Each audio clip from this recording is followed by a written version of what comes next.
Seperti saya sebut kepada tuan-tuan barangkali, kalau ada orang pergi setiap tahun pergi umrah 2-3 kali setahun pergi umrah, dalam masa yang sama dia meninggalkan mak ayah dia dalam keadaan keuzuran yang memerlukan bantuan dia, memerlukan penjagaan dia. Dia tak peduli mak ayah dia, tapi dia buat umrah.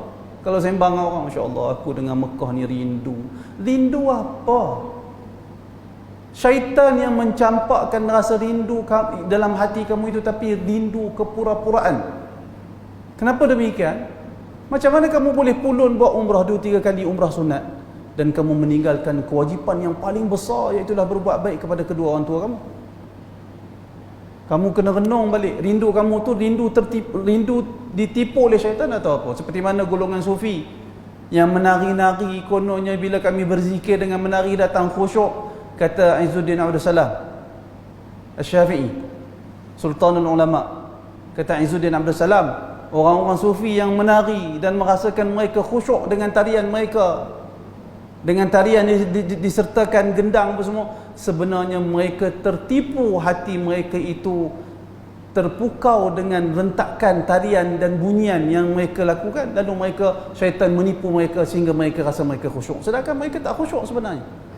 Maka sama orang yang datang ke masjid buat masalah, orang yang pergi ke umrah setiap tahun, pergi ke Mekah setiap tahun, setahun sampai 2-3 kali, tapi membiarkan mak dan ayah dia dalam keadaan kesusahan.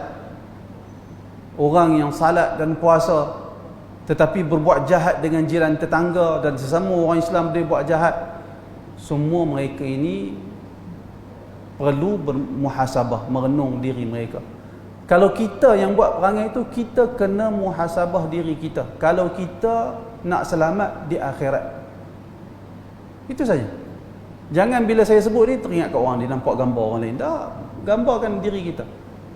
Gambarkan diri kita sejauh mana kita melakukan sesuatu amalan saleh, apakah untuk mendapat redha Allah atau sekadar memenuhi. Sebab tu tuan-tuan, bab niat ni penting untuk dibahaskan. Tetapi bukan bahas dari sudut lafaz niat, bahas dari sudut menghadirkan ingatan supaya kita melakukan setiap ibadah kerana ikhlas kepada Allah Subhanahu wa taala. Salat yang kita lakukan tu, kita kena ingat kita buat salat ni sebab apa? Kerana kita nak beribadat, mendekatkan diri kepada Allah Subhanahu wa taala. Hadirkan ingatan bahawa Allah sentiasa melihat kita dan menghitung amalan yang kita lakukan. Ini satu perkara yang besar dan dia termasuk di dalam sunnah besar yang ditinggalkan oleh Nabi Muhammad sallallahu alaihi wasallam.